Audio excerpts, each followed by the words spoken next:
পূর্ব মেদিনীপুর জেলার এগরা বিধানসভা কেন্দ্রের এগরা 1 নম্বর ব্লকের বরিদা সমবায় কৃষি উন্নয়ন সমিতি লিমিটেডে আজ নির্বাচন ছিল। সেই নির্বাচনে তৃণমূল নয় ও বিজেপির নয় টোটাল আসনের সকাল থেকে টান টান উত্তেজনার মাধ্যমে লড়াই হয়। শেষ যখন গণনা শুরু হয় তখনই দেখা যায় একে এক করে বিজেপি জিততে থাকে। তৃণমূলকে খাতা খুলতে দেয়নি। এই প্রথম 9 বছরের পরেই দখল নিল পদ্ম শিবির। 26-এ লোকসভার ভোটের আগে বাড়তি অক্সিজেন পেল পদ্ম শিবির এগরা বিধানসভা থেকে। তবে তাদের উল্লাসে গেরুয়া আবির এবং বৃষ্টি বিতরণের মাধ্যমে তারা আনন্দ উল্লাস করে। পূর্ব মেদিনীপুর থেকে রাজকুমার বেরা, বিগ নিউজ।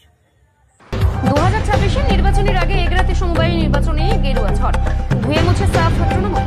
বরিদা সমবায় কৃষি উন্নয়ন সমিতির নির্বাচনে ফের মুখ থুবড়ে পড়ল তৃণমূল। রবিবার এগরা 1 নম্বর ব্লকের বরিদা সমবায় কৃষি উন্নয়ন সমিতির নির্বাচনে বিজেপি সমর্থিত প্রার্থীদের কাছে 9-0 ব্যবধানে পরাজয় হয়েছে তৃণমূল সমর্থিত প্রার্থীদের। বিকেলে ফল প্রকাশের পরে আবির খেলায় মেতে ওঠেন বিজেপি সমর্থকরা। মোমোরহ উঠতে থাকে জয় শ্রীরাম স্লোগান। শুভেন্দুর গড়ে সমবায় নির্বাচনে গেরুয়া ঝড়।